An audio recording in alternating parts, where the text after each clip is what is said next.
புதிதாக கட்சி தொடங்கியவர் ஏன் தொடங்கக்கூடாதா? ஏன் தேர்தலில் போட்டியிடக்கூடாதா? அரசியல் ரீதியாக பேசாமல் முதலமைச்சர் அவர்களும் பேசுகிறாரு பாருங்களேன். அவன் இவன் இந்த மாதிரி வேற ஒரு கட்சியினர் பேசினா ஒத்துக்குவீங்களா?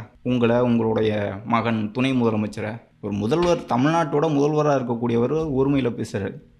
மரியாதை, சுயமரியாதை அப்படின்லாம் பேசிய இயக்கத்தில் அவன் இவன் பேசுகிறது சரியான ஒரு போக்கு. இது யாருமே கேள்வி கேட்க முடியாது. கேள்வி கேட்டால் அவங்க என்ன ஆவாங்க தெரியுமா அப்படிங்கிற ஒரு பயம், ஒரு அச்சத்தை ஏற்படுத்தி வச்சுக்கிறது. கேள்வியே கேட்க முடியாது. இதுதான் சனாதனம். உங்களை எதிர்த்து உங்களை கேள்வியே கேட்க முடியாதுங்கிறது தான் சனாதனம். இதுதான் வர்ணாசிரமம். எனக்கு கீழே தான் எல்லாம், நான் தான் கடவுள் அப்படிங்கிற மாதிரியான மனநிலை தான் இங்கே வர்ணாசிரமம் கட்டமைக்குது. அதானே? நான் மேல் சாதி, நான் உயர் சாதி, நான் கடவுளுக்கு அடுத்த நிலையில் இருக்கக்கூடியவன், நான் சொல்கிறது தான் எல்லாம். நீ கேள்வி கேட்கக்கூடாது. நீ கீழ் சாதினா நீ கீழ் சாதி. நீ என்ன கேள்வி கேட்குற? நீ என்ன படிக்கிற? நீ என்ன தேர்தலில் போட்டிடுற? நீ ஏன் தலைமைக்கு வரங்கிறது தானே.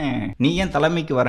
நான் தானே ஆளணும். நான் தானே இந்த கோயிலெலாம் கட்டுப்பாட்டில் வச்சுருக்கணும். நான் தானே எல்லாருக்கும் அறிவுரை சொல்லணும். நான் தானே பெரிய அறிவாளி. இந்த தற்குறி அப்படிங்கிற சொல்கிறதெல்லாம் கூட நான் தான் பெரிய அறிவாளி, நீ எல்லாம் அறிவாளி இல்லை. அதுதானே சொல்லுது சனாதனம். அதுதானே சொல்லுது வர்ணாசிரமம். அதுதானே சொல்லுது அந்த சாதி கட்டமைப்பு. அதே தானே செய்து திமுக கட்சியும் ஆட்சியில் இருக்கக்கூடிய தலைவர்களும். இப்போ இந்த மனநிலையை வச்சுக்கிட்டு அவங்கிறது இவங்கிறது ஏன் மரியாதையாக பேசவே தெரியாதா?